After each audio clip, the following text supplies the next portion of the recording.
السلام عليكم ورحمة الله وبركاته، ازيكم يا حبايبي عاملين ايه؟ يا رب تكونوا بخير. معاكم احمد من قناة بيت العيلة. ان شاء الله النهارده نعمل مع بعض المكرونة بالجمبري، سهلة جدا بالوايت صوص، حلوة تحفة جدا وسهلة، وكله في طاسة واحدة او كله على بعضه. هنعملها ازاي؟ يلا بينا مع بعض على الطريقة دي. طاسة هنحط فيها زبدة او زيت او سمنة اللي يعجبك، المادة الدهنية براحتك. خلاص.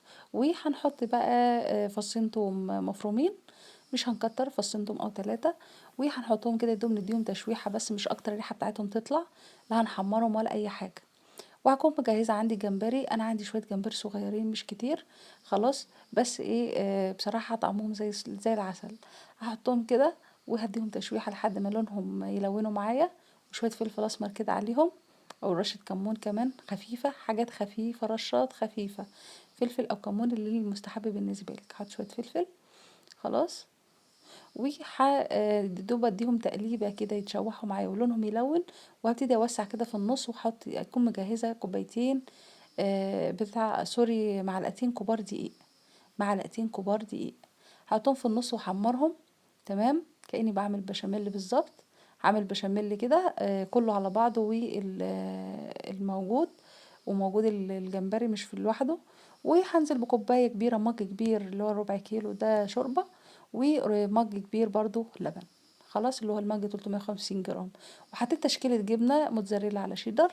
خلاص، واسيبهم كده يسيحوا كله مع بعضه. واكون مجهزة المكرونة مسلوقة، كله على بعضه. هيتقلبهم كده. في ناس بتحب تقلبهم كده على بعض وتغرف على طول في الطبق، متحبش تدخلهم الفرن. وفي بقى اللي بيحب يحطهم كده في قارب ويدخلهم على طول الفرن، ويحط على وشهم كده جبنة ويسيحهم كده في الفرن. وياكلهم كده ايه بألف هنا وبألف شفا. سهلة قوي وسريعة ومغذية، وبصراحة طعمها واو. بصراحة لازم تجربوه.